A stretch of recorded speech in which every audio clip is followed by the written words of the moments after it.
Okay, welcome to Daily 3D Revolve. Today I'm going to be doing a little bit of a different tutorial. I'm going to be showing you guys how to add a basic texture to your STL files that you create in Design Spark Mechanical, but we're going to be adding the textures in Blender. Okay, so we're going to go ahead and open up Blender. I just downloaded the latest version, 3.31. So the first thing you're going to notice when you open up Blender, to get this window, you just click here to get rid of that window, and then you're going to have a square primitive. You just want to go ahead and select that and delete it. Blender has a pretty lengthy learning curve. It's a pretty capable program, but there's a lot of options. It's not as easy to add textures in Blender as it is, say, in Rhino 7. Rhino, you basically just go to the texture tab, you drag the color over, or you assign the color, and then you basically it's rendered. This is a little bit more complicated, so we're going to just do the basics for now. So basically you want to go to File, you want to come over here to Import, and then you want to go down to STL. And then I put an STL of a Alcatraz lock that I had created, so we're going to work with that. So you want to double click on your STL, and usually Blender, not always, but usually Blender will it'll import your STL files. They'll be huge.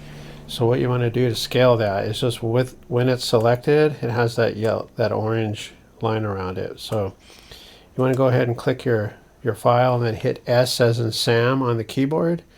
That's going to let you scale it. So you're going to scale it like this. You're going to push in with your mouse, make it smaller, or you're going to push out to make it larger. So what you want to do is probably be right around here when you start adding your textures, and then you want to do Control Plus. That will zoom in. So the first thing we want to do is note where our everything is. So over here is our little it's like a history. It shows where things are. So if you click on it, let's do Control minus so we can see. So you notice that this is the camera. So when we render, this is the view the camera is going to be seeing. And then if you go to the light, this is the view, this is where the light is. So we'll come up here and we'll go to render. I'll show you where basic render is. Come up here to the render and you just hit this render image. So you can see that we haven't added any kind of color to this. So this is just going to be what's shown, how our camera view is and how the lighting is. So to close that, you just go ahead and hit that X. So what we want to do is select the lock, and then we want to come over here to this little bar right here. At the very bottom, there's a little materials properties. So we want to click there, and you'll note that we don't have any materials currently listed in here, so we want to add one. So we're going to go New, and then normally just for the basics of this, we want to do like a base color, and go ahead and click there, and then you could drag around and get your base color, and that will show you down there at the bottom what the base color is. Or if you want to do a black, go ahead and drag that down. That'll come up as black. And now we can go over here. You can go over here and do render image as many times as you need to. So there's our black lock. We'll go ahead and close that window there. And then some of the things that you can change, now that we have the base color for our lock as black, we could scroll down here, and then we could change stuff like the lighting. You want to click on the lighting. We note that it's here. You could change the power of the lighting. So right now it's at 1,000 watt. So we could say bump it up to 4,000, and then you just click out here to let it apply. Now you come back here to the render window, and you can see that our image is a little bit more detail because the light. We can move the light. Go ahead and go to the light here, and you come over here in this tab to your move, and then we just want to drag this. We could drag this over so it's closer to the actual lock, and then we can do the render image again. We can still keep moving that closer right here. Go to render, and then we can pull this over here like this. And then I see that's darker, so We'll go put it back where it was. Then we can render, and now we have it like this. Okay, so we'll close that, and now you can also change your camera. So you just have to click on these items and they'll show up here. So this is the light, this is the camera, and then if you click on this, it shows this is our file. So with the camera, your default focal length is 50 millimeters, so we could change that. So if we click here, we could put 12 millimeter, that's super wide angle. We click here. Now if we go to render, it's going to be really far away. So we had it at 50. We want to come in a little bit closer, so we could say like 70 millimeter. And you can see that your camera actually zooms. So this actually is zooming in on the camera. So we'll go ahead and go to render here and go render image. We can see that that's really close.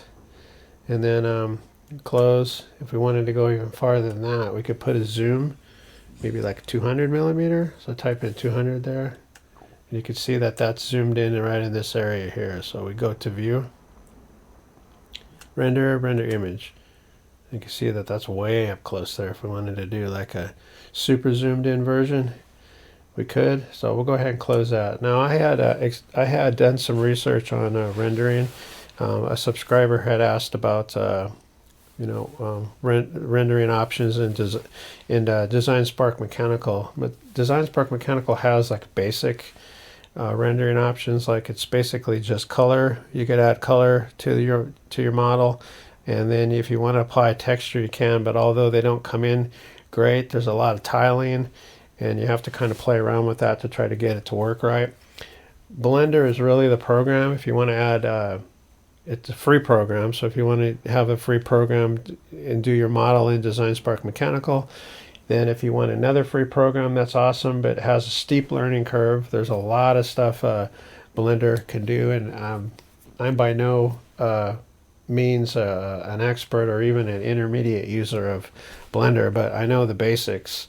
So this is a good program to basically start learning just kind of the basics of this program.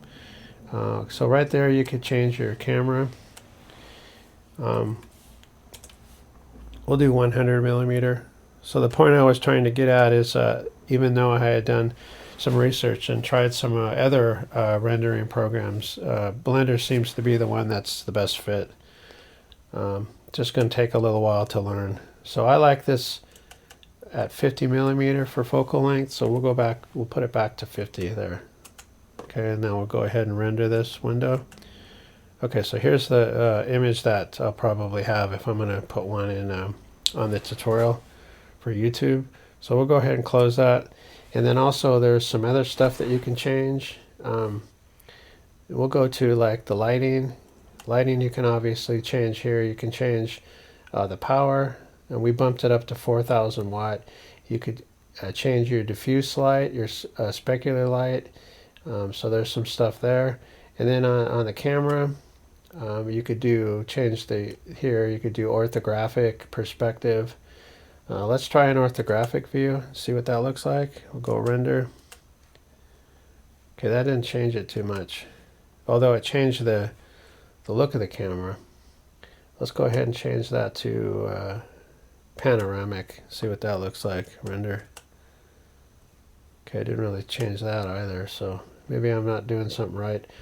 But yeah, and then you can change the lens units from millimeter. You can change field of view, millimeter, and then you could also change your depth of field.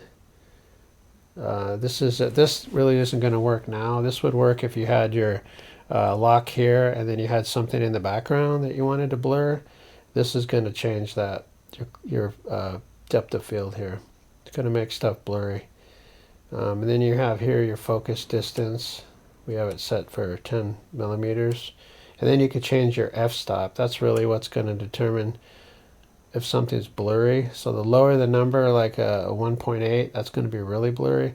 And then if you bump that up to like f8, that's going to be less blurry. And then f16, f32 is going to be even sharper. So if you go to f16, this is going to be sharp, your lock. And if you have something in the background, like mountains or something, that's going to be really sharp too. So those are just some of the basics of adding the texture here, to importing your STL file and moving the cameras around. These little arrows will move the camera. The blue one will move it. The green one moves it closer to the lock, and then you'll see that now it's closer. And then that's same with your light. You're going to have all these. You're going to have the green, the red, and the blue arrows are going to be in all your layouts, as well as your image. So you can move that up, move it over, move it this way. And then I think that's basically it for the basics. Blender is a really good program for adding, for animating, for adding textures. You can add bump maps to these things, which if I wanted to, I could get a picture and create a bump map and make this lock look like it's got some really thick rust on it. So it's a super good program for doing that. Just take your time, learn a little bit at a time, because it's a pretty in-depth program, and there's a lot of drop-down menus, and there's a lot of stuff all over the place. So don't let that discourage you. Just kind of there's lots of good videos on YouTube or Blender. Just kind of watch the basic ones and work your way up, and eventually you'll be able to do a scene. I know Blender even has a physics tab, and what that'll allow you to do is if you have a chain, like maybe a chain link lock, you could actually run the physics tab, and you can actually drop the chain on the ground, and then there's a collision physics tab that you can actually crash something. So you could have a little ball over to the right here. You could have that ball rolling, and you could have it crash into a wall. And the physics tabs let you do that. I remember when I was learning Blender, I created basically a cloth that was inside of a bowl, and I basically dropped the cloth onto the bowl, so it draped over the bowl, and I did that in the animated that in the physics tab. So it's been a long time since I've done anything with Blender, so I kind of forgot how to do that. But eventually I'll learn a little bit more, and as I learn, I'll share. So okay, that's going to end the tutorial. I guess we'll end that with a render. Go ahead and render the image, and then I'm going to go ahead and take a screenshot of this. So it's a Windows symbol plus S plus Shift plus S, and then I'm going to just take a picture of this right here, and I'll put this on the channel. And then we'll go ahead and go to the paint there. Let's see here. Where am I at? Right over here at paint. Go to my paint if I can find it. It should be there. I used it not too long ago. Let's go to paint. Here it is. Okay, go ahead and click there. We'll do paste, Control V as in Victor. We'll crop it, and then we'll save it out. That's the final image. We'll just call that lock. And we'll save it to the desktop. Okay, hopefully you enjoy watching and you got some interesting tips out of this tutorial. Okay, thanks again for watching.